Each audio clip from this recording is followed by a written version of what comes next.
नमस्कार उज्जैन, मैं सिमरन तिरवार स्वागत करती हूँ आप सभी का अभय न्यूज के 20 अप्रैल बुधवार शाम की बुलेटिन में। चलिए देखते हैं उज्जैन शहर का आज का हाल। इस बुलेटिन के प्रायोजक है आरके डेवलपर्स। शानदार घर खरीदें अब अपने बजट में।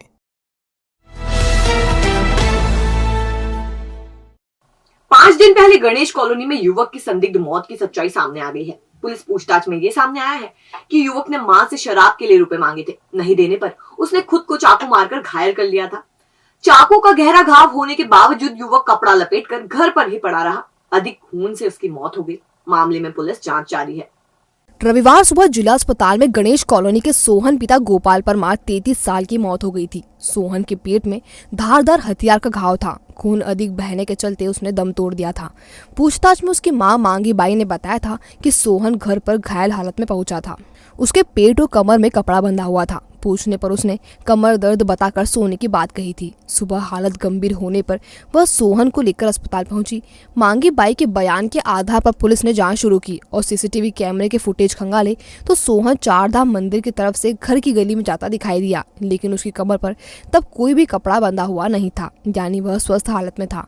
पुलिस ने जब मांगी बाई से दोबारा पूछताछ की तो उसने सच कबूल दिया। मांगी बाई ने बताया कि सोहन शराब का आदी था। घटना वाले दिन वह शराब के नशे में आया और खाना खाते वक्त फिर से शराब पीने के लिए रुपए मांगे। जब उसने रुपए देने से मना किया तो उसने सब्जी काटने के चाकू से खुद को घायल कर लिया।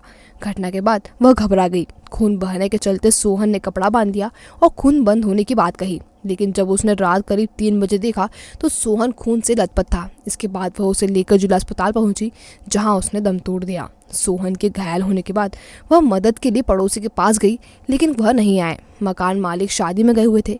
सोहन के खून बंद होने के आश्वासन के बाद उसे ऐसा लगा कि सही में खून बंद हो गया होगा, लेकिन खून बहता रहा, जिसने बेटे की जान ले ली। हालांकि मांगी बाई के बयान पर पुलिस पूरा भरोसा नहीं कर रही है। महाकाल थाना प्रभारी मुनेंद्र गौतम ने बताया कि पीएम रिपोर्ट का इंतजार किया जा रहा है। इसके बाद महिला के बयानों की पुष्टि की जाएगी। देवास गेट बस स्टैंड से इंदौर के लिए निकली आनंदेश्वरी ट्रेवल्स की बस की डिक्की से गायब गहनों से भरी सूटकेस के मामले में पुलिस ने कंडक्टर और क्लीनर को हिरासत में ले लिया है। इनसे पूछताछ की जा रही है। सीसीटीवी फुटेज में जिस संबंधित सूटकेस लेकर जा रहा है उससे दोनों की मिलीभगत लग रही है।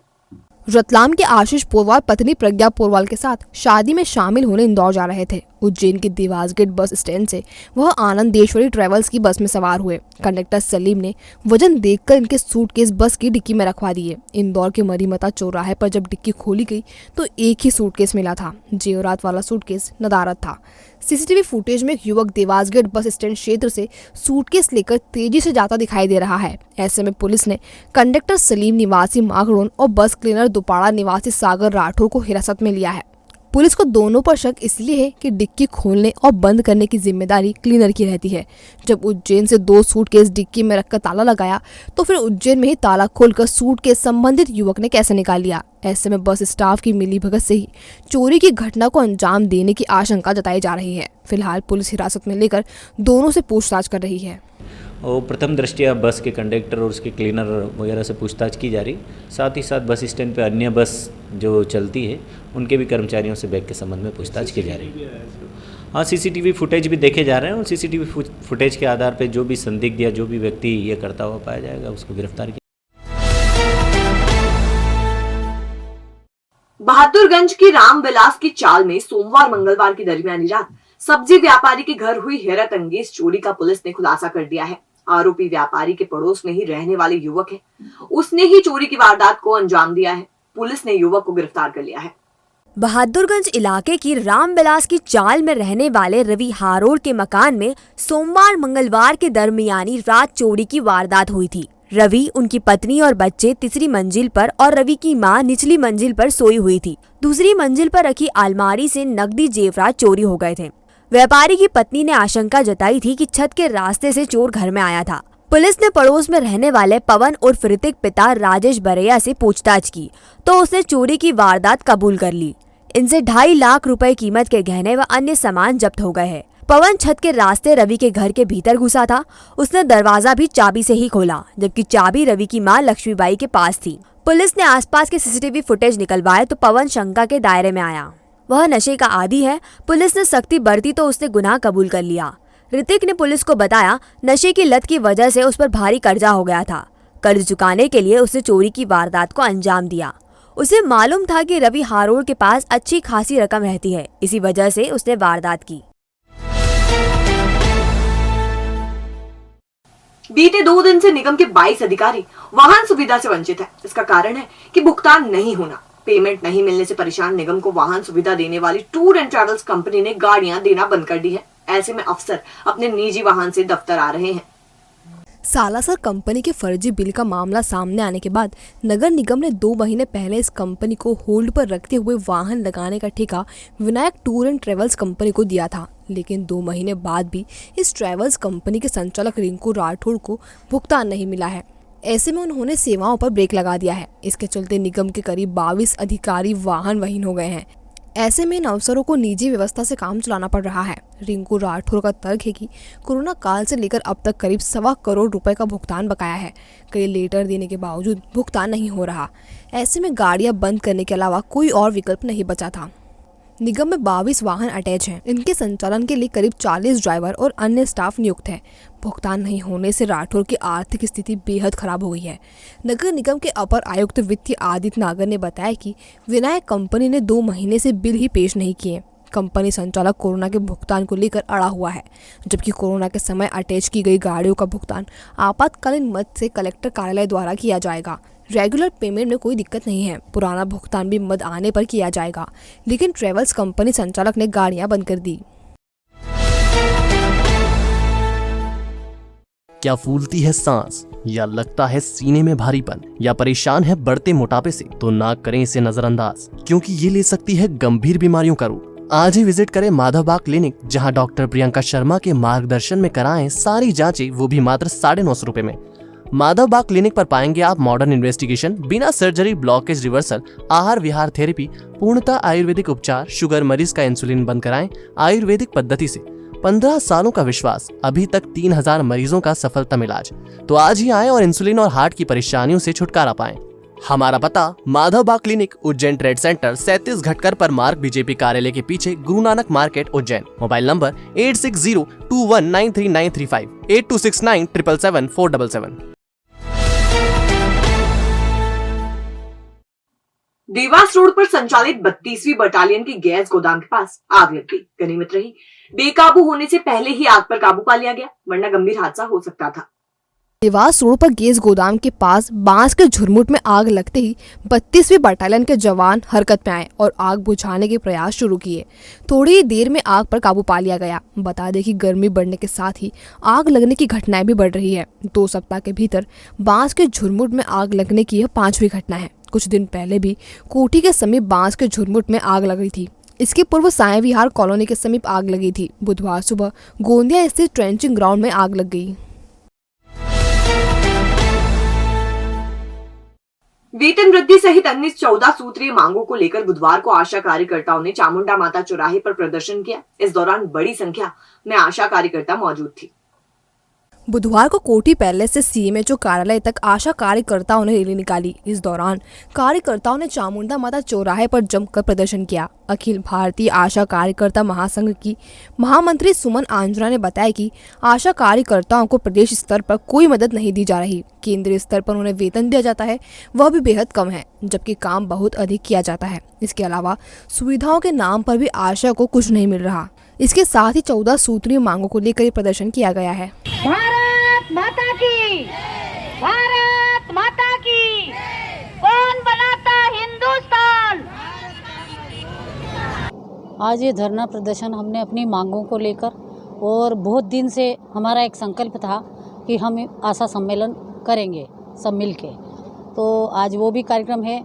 दूसरा, मुख्यमंत्री जी को हम ये अवगत कराना चाहते हैं कि हम इतनी कड़ी धूप में घर घर जाके सर्वे करना, कोरोना काल में, चाहे बारिश हो, ठंड हो, गर्मी हो, मेरी आशा 24 घंटे काम करती है।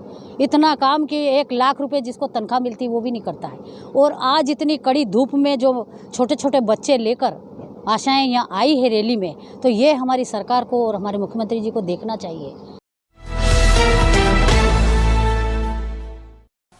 भाजपा जिला ग्रामीण के मीडिया प्रभारी पंकज चौहान का बुधवार को हार्ट अटैक से निधन हो गया। महज 29 साल के चौहान अपने साथियों और मीडिया कर्मियों के बीच काफी लोकप्रिय थे। उन्हें दुकान पर मोबाइल पर काम करते समय अचानक हार्ट अटैक आया और अस्पताल पहुंचने से पहले ही उनका निधन हो गया। मूलतः बड़नगर के ग्राम जहांगीरपुर के रहने वाले पंकज चौहान फिलहाल साईधाम कॉलोनी उज्जैन में पत्नी और 1.5 महीने के बच्चे के साथ रहते हैं। उनके पिता गांव में ही खेती करते हैं।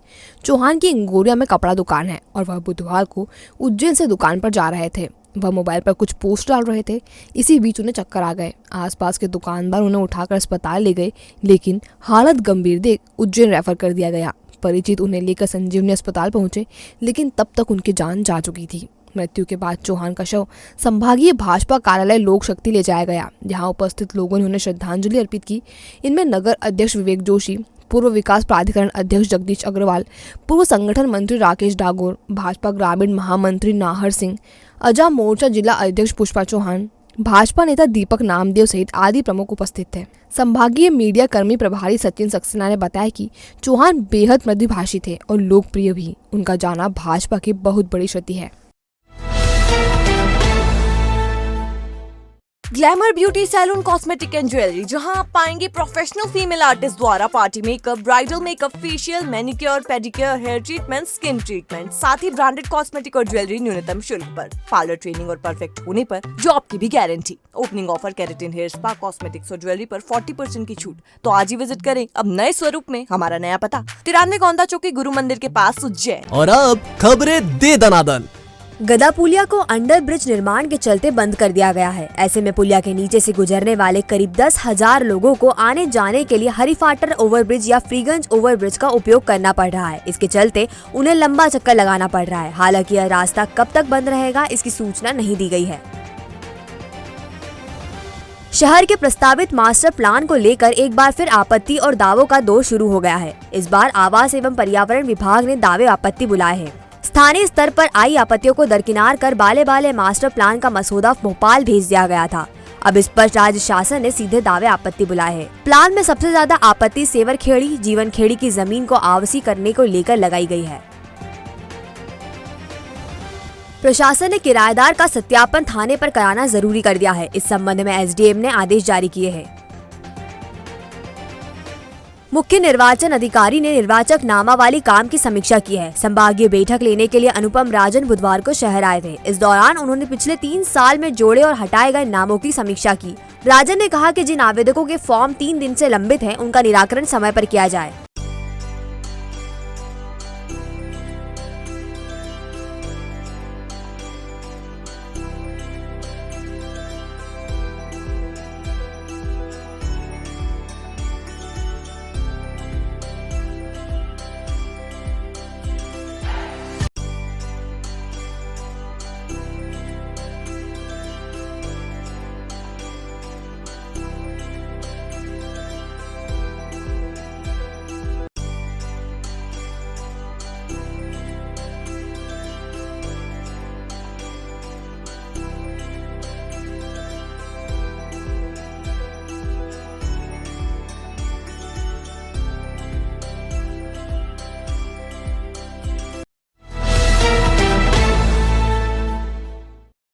तो आपने देखा अभय न्यूज का आज का हमारा बुलेटिन। अगर खबरों को लेकर आपके पास कोई फीडबैक है या आपके पास कोई जानकारी है तो हमारे कमेंट सेक्शन में या फिर हमारे कॉन्टैक्ट नंबर 9111444007 पर जरूर बताएं। कल फिर मिलेंगे इसी समय। नमस्कार।